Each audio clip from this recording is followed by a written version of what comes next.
नहमदहु व नुसल्ली अला रसूलिहिल करीम, अम्मा बाद, फ़ाउज़ बिल्लाहि मिनश शैतानिर रजीम, बिस्मिल्लाहिर्रहमानिर्रहीम। वज़ीज़ सामीन, आज जो हमारा बयान का उन्वान है वो है कब्र आखिरत की पहली मंजिल है। कब्र पुकारती है, मैं तेरा इंतज़ार कर रही हूँ। कभी हमने सोचा कि हम किधर जा रहे हैं? दुनिया की रंगीनियों में खोकर हम भूल गए एक दिन हमारी सांसें रुक जाएंगी। उस दिन ना माँ साथ होगी, ना बाप साथ होगा, ना शोहर होगा, ना बीवी होगी, ना बच्चे होंगे, ना दुनिया में और ना दुनिया का कोई पैसा और ना कोई ओहदा और ना कोई शोहरत। बस होगा तो एक तन्हा सफ़र। और वो सफ़र क्या है? और वो सफ़र कब्र होगी जो सदियों से हमें पुकार रही है। मैं अंधेरी रात हूँ मगर तेरा इंतजार कर रही हूँ। कब्र कहती है तू दुनिया में हंसता रहा, मैं खामोशी से तेरी राह तकती रही। कब्र कहती है तू दुनिया में हंसता रहा, मैं खामोशी से तेरी राह तकती रही।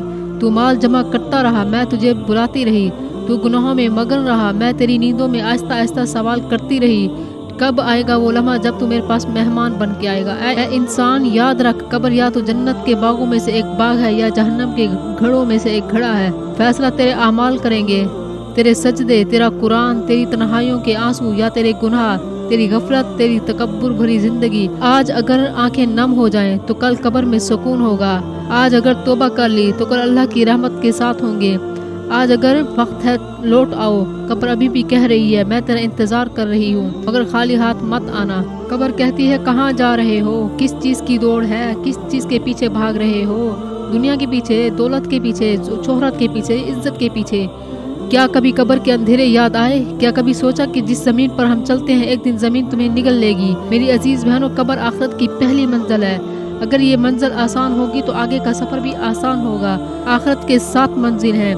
पहली मंजिल कब्र है, दूसरी मंजिल पुल सिरात है, तीसरी मंजिल नामा अमाल है, चौथी मंजिल हुकूकुल्लाह, 5वीं मंजिल हुकूकुल इबाद। सारी मंजिलें पूरी हो गई तो हम कामयाब हो जाएं। अगर पहली मंजिल हमारी आसान तय होगी तो दूसरी भी आसान हो जाएंगी। अगर पहली मंजिल से हम ना गुजर दूसरी मंजिलों से भी हमें मुश्किल होगी। यही अंधेरी कब्र होगी, यही जहन्नम का घड़ा बन जाएगी। फिर आगे का सफर बहुत सख्त होगा। नबी करीम सल्लल्लाहु अलैहि वसल्लम ने फरमाया कब्र या तो जन्नत के बागों में से एक बाग है या जहन्नम के घड़ों में से एक घड़ा।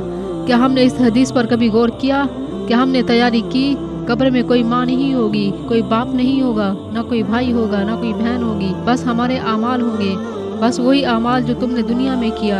आज वक्त है, आज मौका है तौबा का, नेक अमल का, नमाजों की पाबंदी का, कुरान से रिश्ता जोड़ने का, माँ बाप की खिदमत का और दिल से सच्ची माफी मांगने का। कल कब्र में ना महंगा लिबास काम आएगा, ना सोने की घड़ी काम आएगी, बस सफेद कफन होगा और तुम्हारे आमाल होंगे। तो आओ फिर आज से हम अभी से तैयारी शुरू करें इस पहली मंजिल के लिए जहाँ जाना है सबको। मगर तैयार कोई नहीं है। जो इंसान दुनिया में नेकी करता है, अल्लाह से डरता है, हुकूकुल लिबास पूरे करता है, नमाजें पूरी करता है, सजदे करता है, अल्लाह के आगे माफी मांगता है अपने गुनाहों की, तो ऐ इंसान तू जल्दी आ, मैं तेरे लिए कुशादा हो जाऊंगी, मैं तेरे लिए रोशन हो जाऊंगी, मैं तुझे सुकून दूंगी। जब वो इंसान, नेक इंसान जब मरता है तो कब्र कहती है तेरा आना मुबारक हो। कब्र कहती है तेरा आना मुबारक हो। मैं कहती थी कि पता नहीं कब तू आएगा मेरे पास, आज तू आ गया। आज देख मैं तेरे साथ क्या मामला करती हूँ। आज तेरे अंदर रोशनी लाऊंगी, मैं तुझे सुकून दूंगी, मैं तुझे राहत दूंगी। और जो इंसान गुनाहगार होता है, बदकार होता है, तो उससे कब्र कहती है कब्र कहती है ऐ इंसान एक दिन तू मेरे अंदर आएगा, मैं तुझे बताऊंगी। मैं कीड़े मकोड़ों का घर हूँ, मैं सांप बिच्छू का। रात मेरे अंदर आएगा तो मैं तुझे बताऊंगी।